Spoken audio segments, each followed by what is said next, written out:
Hello दोस्तों, स्वागत है एक बार फिर से। आज हम पढ़ेंगे समतल दर्पण से प्रतिबिंब का बनना। उसके आगे तो इसमें प्रतिबिंब समान आकार का बनता है, मतलब हम अगर कांच के सामने जितनी बड़ी वस्तु रखेंगे उतना ही बड़ा प्रतिबिंब बनता है।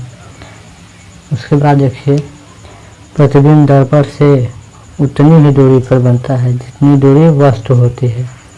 मतलब अगर हम कांच के पास में खड़े होंगे तो हमें पास में प्रतिबिंब बनता दिखाई देगा। अगर हम बहुत दूरी पर होंगे तो प्रतिबिंब भी बहुत दूरी पर बनेगा। उसके बाद देखिए, प्रतिबिंब सीधा एवं आभासी बनता है। सीधा मतलब अगर हम सीधा खड़े हैं तो वहाँ पर हमें सीधा ही खड़ा हुआ दिखाई देगा, मतलब सर ऊपर पैर नीचे। और आभासी मतलब हम इसे पर्दे पर प्राप्त नहीं कर सकते, मतलब हमें दिखाई देगा कि वहाँ पर खड़ा है। प्रतिबिंब का पार्श्व परिवर्तन, ये इम्पोर्टेंट टॉपिक है। पार्श्व परिवर्तन हो जाता है। अब पार्श्व परिवर्तन क्या है, जैसे इसमें देखिए, अगर हम किसी कांच के सामने कोई अक्षर यहाँ पे लिख कर ले जाते हैं, मान लीजिए कुछ भी PR लिख लीजिए, तो ये हमें ऐसे उल्टा दिखाई देगा। RP लिखे मतलब उल्टा इस तरह। अगर हम इस साइड से लिखे रहेंगे तो ये इस साइड से लिखा हुआ दिखाई देता है, उसे ही पार्श्व परिवर्तन कहते हैं।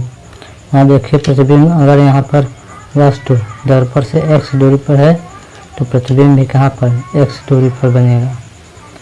जैसे इसमें समझिए, मान लीजिए दर्पण है, यहाँ पर कोई वस्तु खड़ा रखी हुई है, मान लीजिए कोई आदमी खड़ा है, तो एक किरण यहाँ से जाएगी, ये सीधी किरण जाएगी, यहाँ से टकराकर पुनः उसी मार्ग में वापस आ जाएगी। फिर यहाँ से एक किरण मान लीजिए गई, ये भी सीधी गई और टकराकर पुनः इधर लौट आई।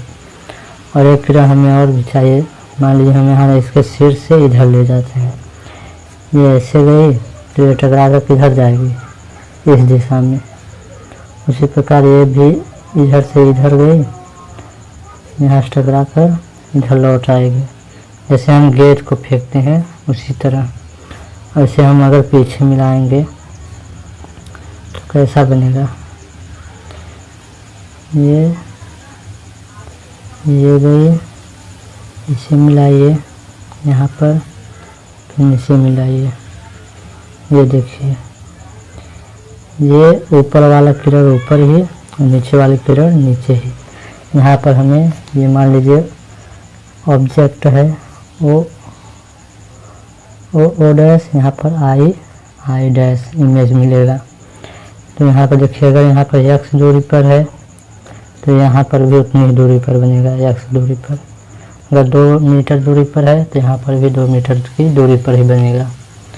इससे आपको समझ में आ गया होगा। अब वस्तु सीधा बन रहा है, मतलब ऊपर वाला सिर ऊपर ही बनेगा, नीचे वाला नीचे ही बनेगा।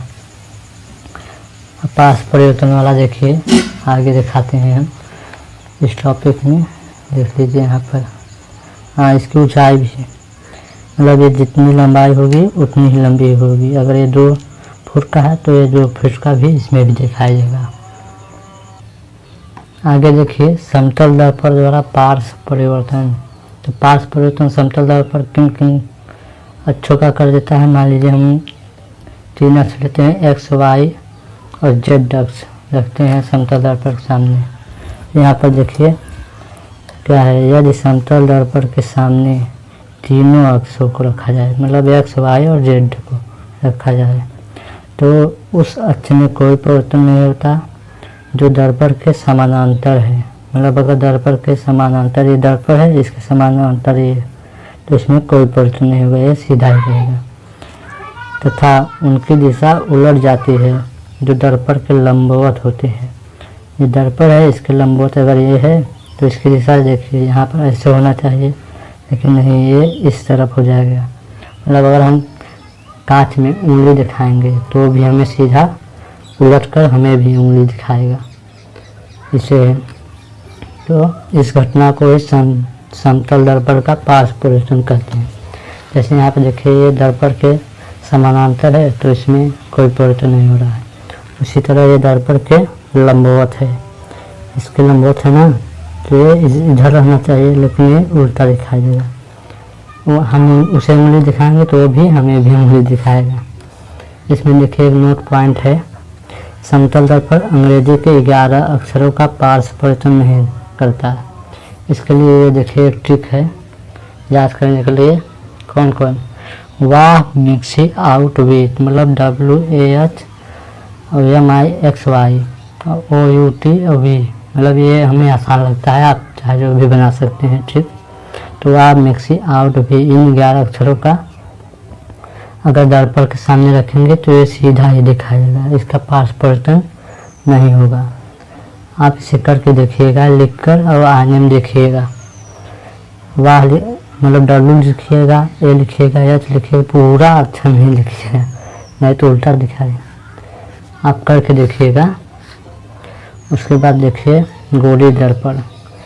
तो इसमें देखिए गोली दर्पण समझने की कोशिश करते हैं। तो गोली दर्पण कांच के गोले का, इसे तो हम मतलब दर्पण है, इसमें गोली हो जाएगा। तो दर्पण गोला गोली दर्पण कांच के गोले का कटा हुआ भाग होता है, जिसके एक और धातु के ऑक्साइड का पेंट अथवा पॉलिश करते हैं। पॉलिश मतलब कलई करते हैं। धातु के ऑक्साइड में जैसे लेंगे लेड ऑक्साइड वगैरह, और पारे का भी करते हैं पेंट। तो ये 2 प्रकार का होता है। तो गोली दर्पण में देखिए प्रकार, गोली दर्पण में पहला अवतल दर्पण कॉन्केव जिसे कहते हैं, और दूसरा होता है उत्तल दर्पण जिसे कॉन्वेक्स कहते हैं। अब इसके बारे में आगे डिटेल में समझते हैं किससे कैसे होता है। देखिए अवतल दर्पण किसे कहेंगे? तो ऐसा दर्पण जिसके धसे भाग से परावर्तन की घटना होती है अवतल दर्पण कॉन्केव मिरर कहते हैं, जिसके धसे हुए भाग से परावर्तन की घटना होती है। जैसे यहाँ पर देखिए ये कांच का गोला होगा, यहाँ से हम काट लेंगे इसमें, तो इसके धसे हुए बाहरी भाग पर कलई कर देंगे, कलई किया जाता है, और अंदर का तल का होगा परावर्तक तल, तो इसके धसे हुए भाग से परावर्तन की घटना होती है। इसी तरह देखिए उत्तल दर्पण किसे कहेंगे? तो ऐसा दर्पण जिसके उभरे हुए भाग से परावर्तन की घटना होती है उत्तल दर्पण कहते हैं।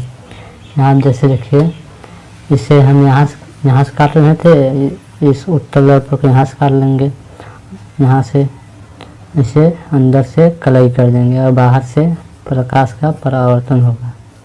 तो इससे एक ट्रिक से समझते हैं। जैसे उत्तल दर्पण किसे कहेंगे? उभरे हुए भाग से।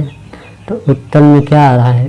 पहले ऊ आ रहा है उत्तल, और ऊ से उभरा हो जाएगा, मतलब उत्तल में उभरे हुए भाग से परावर्तन होगा। उसी प्रकार उत्तल में उभरे हुए भाग से तो अवतल में दबे हुए भाग से। इस तरह से हम याद कर सकते हैं। आगे देखते हैं। यहाँ देखिए गोली दर्पण से संबंधित कुछ परिभाषाएं हैं, छोटे छोटे पॉइंट्स हैं, इसे समझते हैं। तो पहला पॉइंट है वक्रता केंद्र, सेंटर ऑफ कर्वेचर किसे कहते हैं? तो दर्पण जिस गोले से काट कर बनाया जाता है उस गोले के केंद्र को दर्पण का वक्रता केंद्र कहते हैं। इसे C से लिखते हैं। जैसे आप देखिए दर्पण, मान लीजिए ये दर्पण है, ये जिस गोले का कटा हुआ भाग होता है यहाँ से काट कर निकाल लेते हैं उसके केंद्र को। तो केंद्र कहाँ होगा? यहाँ पर। इसी प्रकार इसका भी केंद्र कहाँ होगा? यहाँ पर। तो इसी के केंद्र को ही दर्पण का वक्रता केंद्र कहते हैं। तो इस दर्पण का वक्रता केंद्र क्या होगा? ये होगा। इसे किससे लिखते हैं? C से लिखते हैं। ये हो जाएगा C। इसे ही दर्पण का वक्रता केंद्र कहेंगे। अगला पॉइंट क्या है? वक्रता त्रिज्या, रेडियस ऑफ कर्वेचर। तो इसे देखिए दर्पण जिस गोले से काट कर बनाया जाता है उस गोले के त्रिज्या को दर्पण की वक्रता त्रिज्या कहते हैं। दूरी CP को दर्पण की वक्रता त्रिज्या कहते हैं। जैसे आप देखिए कहाँ है यहाँ पर, इसे देखिए दर्पण ये गोले की त्रिज्या क्या होगी? ये त्रिज्या होगी और इसमें ये त्रिज्या होगी। तो गोले की त्रिज्या होगी, उसी प्रकार दर्पण की यहाँ से हम काट लेंगे तो क्या हो गया? दर्पण हो गया। तो इसके गोले की त्रिज्या को क्या कहेंगे? दर्पण की त्रिज्या है। यहाँ पर मान लीजिए बिंदु P है, पॉइंट P है, तो ये वाली दूरी को CP को क्या कहेंगे, दर्पण की वक्रता त्रिज्या। इसमें भी CP को दर्पण की वक्रता त्रिज्या कहते हैं। तो दर्पण जिस गोले से काट कर बनाया जाता है उस गोले की त्रिज्या को दर्पण की वक्रता त्रिज्या कहते हैं। दूरी CP को दर्पण की वक्रता त्रिज्या कहेंगे। ठीक है, समझ में आया आप सभी को। देखिए ध्रुव किसे कहते हैं, तो ध्रुव दर्पण के मध्य बिंदु को दर्पण का ध्रुव पोल कहते हैं। इसे P से दर्शाते हैं। जैसे यहाँ पर देखिए दर्पण का मध्य बिंदु कौन होगा, दर्पण का मध्य बिंदु ये है, इसमें भी क्या है, ये है। तो इसे ही दर्पण का ध्रुव पोल ध्रुव कहेंगे, ध्रुव व इन दोनों को। इसे P से लिखते हैं। तो ऑलरेडी हमने P लिख दिया है, इसे P से दर्शाते हैं। तो दर्पण के मध्य बिंदु को दर्पण का ध्रुव कहते हैं। तो मध्य बिंदु ये हो गया। उसी तरह मुख्य अक्ष किसे कहते हैं, प्रिंसिपल एक्सिस। तो दर्पण के ध्रुव तथा वक्रता केंद्र को मिलाने वाली रेखा को दर्पण का मुख्य अक्ष कहते हैं। यहाँ देखिए दर्पण के ध्रुव ये है और क्या है, वक्रता त्रिज्या। दर्पण के ध्रुव और